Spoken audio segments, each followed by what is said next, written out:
Assalamualaikum warahmatullahi wabarakatuh. Kita sekarang masuk ke video yang kedua. Di video yang kedua ya, untuk pelajaran IPS detik-detik, halaman 263 ya, halaman 263 ya. Sekarang kita lanjut. Kemarin udah sampai video yang sebelumnya sudah sampai nomor 15. Sekarang kita masuk ke yang nomor 16 ya. Perhatikan ilustrasi berikut nih. James berasal dari Nusa Tenggara Barat. Ia sangat senang dengan alat musik sasando. Oleh karena itu, ia meminta kakeknya mengajari bermain sasando.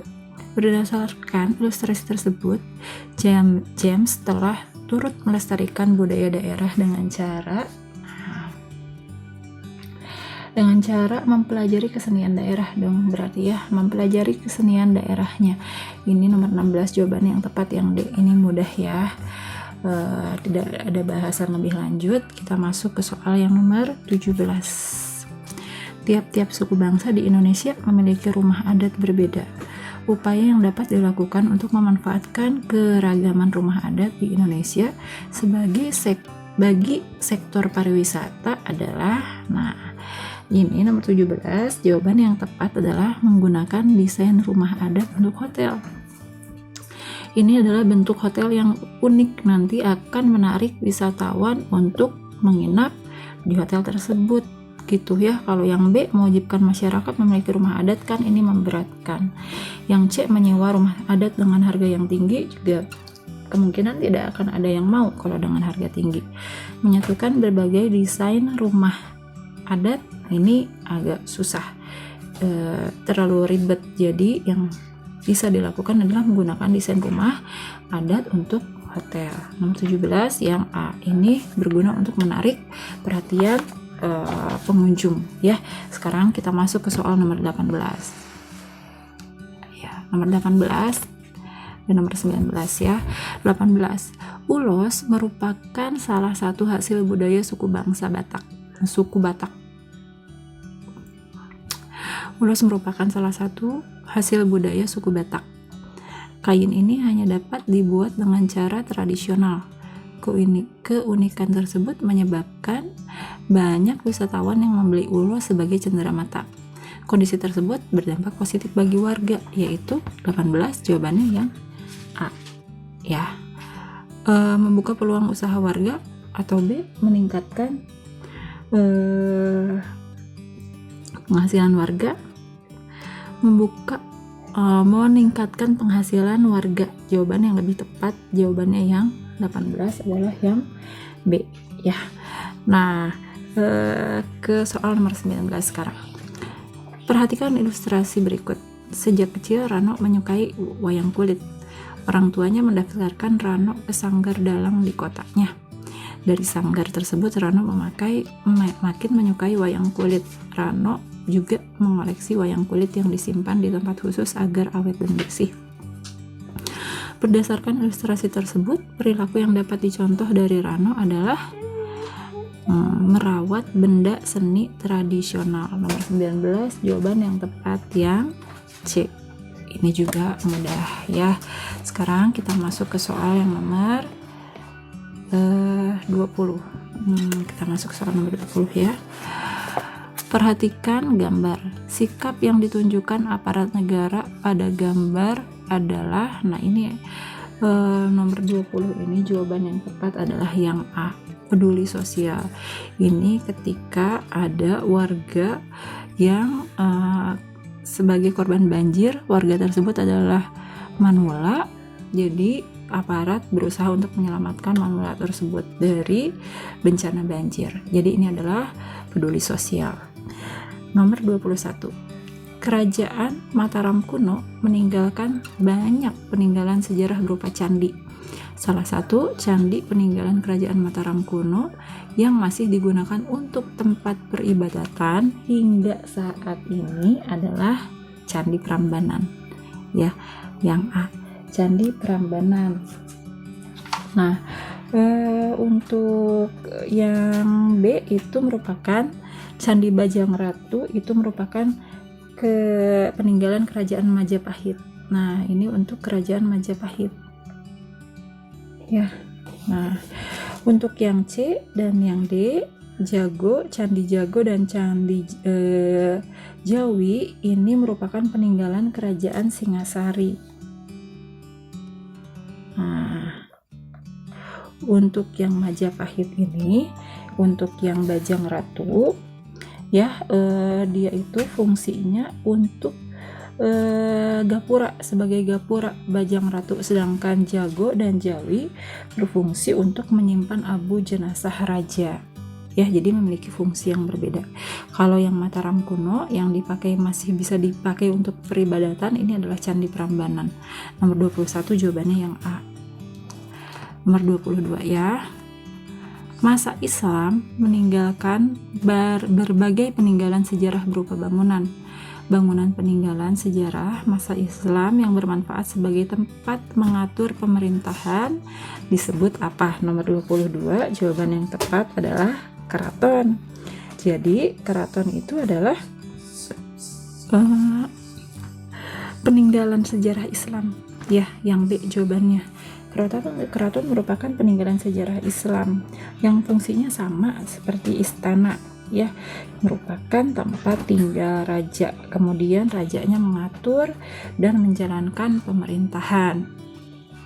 Jawabannya nomor 22 yang B. 23 ya.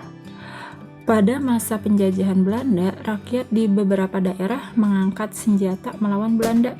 Perlawanan tersebut dilatar belakangi oleh tekad untuk melawan penindasan. Nah, karena rakyat sudah tidak tahan terhadap penindasan atau penjajahan yang dilakukan oleh Belanda. Seperti itu. Nomor 24. Raden Ajeng Kartini merupakan salah satu tokoh kaum perempuan di Indonesia. Perjuangan R.A. Kartini dalam rangka memperbaiki kehidupan kaum perempuan dilakukan yaitu dengan cara nomor 24 dilakukan dengan cara mendirikan sekolah untuk kaum perempuan, ya.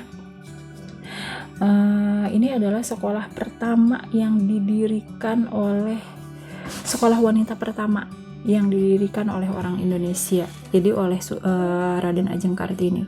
Nomor 24 jawabannya yang tepat yang A. Nomor 25.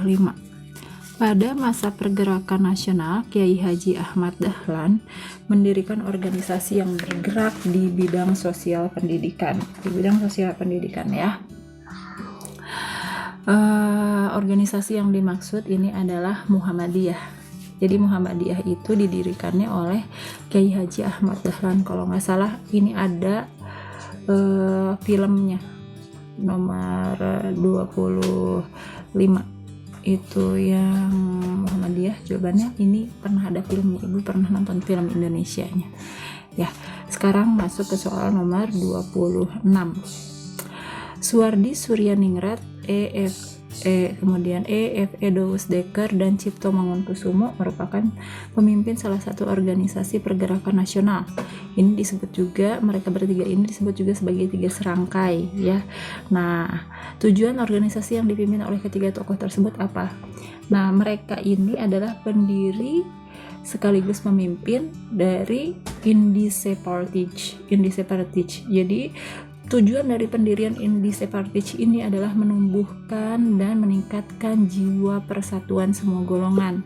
Karena pada saat dulu itu terpecah belah, belum bersatu. Jadi ingin dipersatukan oleh adanya Indi Separtich ini.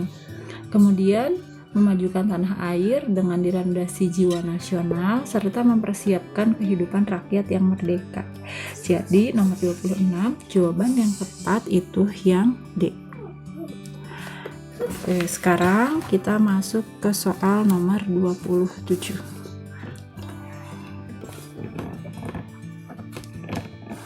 Soal nomor 27. Ya. Salah satu ikrar Sumpah Pemuda adalah mengaku berbangsa satu bangsa Indonesia. Ikrar tersebut menunjukkan adanya apa? Adanya semangat persatuan antar para pemuda saat itu. Persatuan, kan asalnya bangsanya terdiri dari suku-suku bangsa yang berbeda-beda. Tapi mereka memiliki tujuan yang sama, kemudian menjadikannya perbedaan itu menjadi semangat untuk bersatu, yaitu berbangsa satu bangsa Indonesia. Jadi nomor 27 makna dari Sumpah Pemuda adalah semangat untuk persatuan para pemuda saat itu ya. Sekarang masuk ke soal nomor 28. Perhatikan tokoh pada gambar di dalam peristiwa ini adalah penyusunan naskah proklamasi kemerdekaan adalah sebagai apa gitu ya. Untuk yang nomor 28 beliau adalah Muhammad Hatta, Dr. Andes Muhammad Hatta. Dr. Andes Muhammad Hatta ini dia merupakan salah satu proklamator. Jadi proklamator itu Soekarno dan Hatta. Kemudian yang menyusun juga naskah proklamasinya juga oleh Soekarno dan Muhammad Hatta ditambah dengan Ahmad Subarjo. Nah, ini beliau berperan nomor 28 berperan dalam mengusulkan kalimat kedua pada naskah proklamasi ya. Jadi naskah proklamasi ini kalimat terakhirnya merupakan kalimat pernyataan dari Muhammad Hatta gitu. Jadi nomor 28 jawaban yang tepat adalah yang D.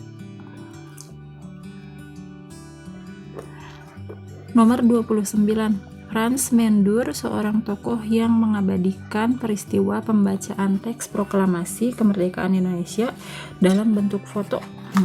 Tujuan Frans Mendur mengabadikan peristiwa tersebut dalam bentuk foto itu adalah untuk menampilkan suasana proklamasi kemerdekaan bagi generasi masa kini. Jadi supaya ada sejarahnya, supaya sejarahnya tidak pudar, tidak hilang. Ada dokumentasi berupa gambarnya. 29 jawaban yang tepat yang B. Nomor 30. Setelah Indonesia merdeka pada 17 Agustus 1945, Soekarno, Muhammad Hatta, dan anggota PPKI melaksanakan 3 kali sidang. Pelaksanaan sidang-sidang tersebut menyebabkan Indonesia memiliki perangkat pemerintah yang sah dan konstitusional. Membuat kabinet, kemudian menyusun undang-undang. Nah, ini terjadi setelah merdeka 17 Agustus 1945. Nomor 30 jawabannya yang A. 31. Rapat raksasa di lapangan Ikada pada tanggal 19 September 1945 dihadiri oleh sebagian besar rakyat Indonesia, terutama Jakarta. Kehadiran rakyat di depan lapangan Ikada ini menunjukkan bahwa yang tepat adalah kemerdekaan Indonesia mendapatkan dukungan penuh dari rakyat. Bukan hanya dukungan, bahkan rasa bahagia pada saat itu. Rasa bahagia yang sangat mendalam karena akhirnya Indonesia bisa terbebas dari penjajahan. Nomor 31 jawabannya yang D. Nomor 32. Pada 10 November 1945 terjadi pertempuran antara masyarakat Surabaya dan pasukan sekutu. Untuk mengenang peristiwa tersebut, di Surabaya didirikan bangunan yang dikenal dengan nama nomor 32. Ini adalah namanya Monumen Palagan.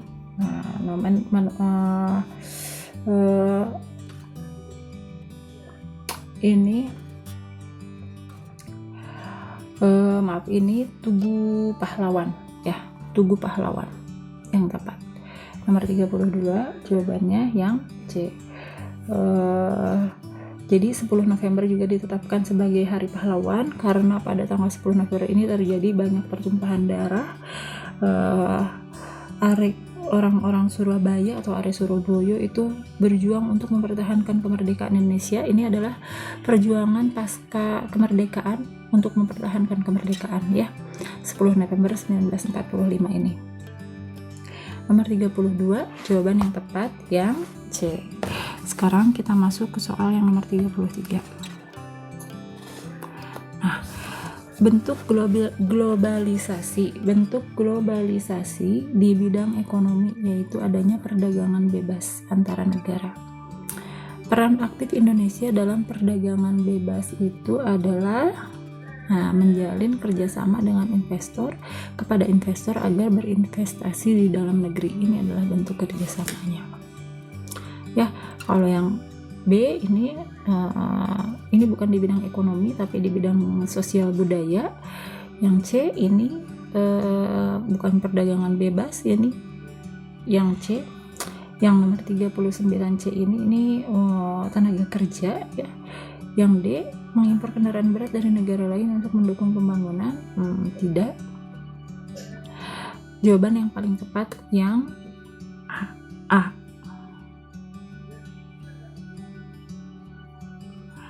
Nomor 34, Indonesia termasuk salah satu negara anggota ASEAN. Peran Indonesia dalam bidang politik untuk menjaga perdamaian di wilayah Asia Tenggara adalah salah satunya ya, nomor 34 ini adalah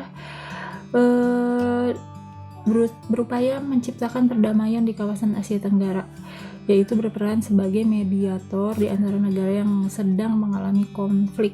Nah, secara sejarah pernah mencatat bahwa Indonesia menjadi penengah antara ketika terjadi konflik antara Kamboja dan Vietnam serta Filipina dan gerakan Moro National Liberation Front.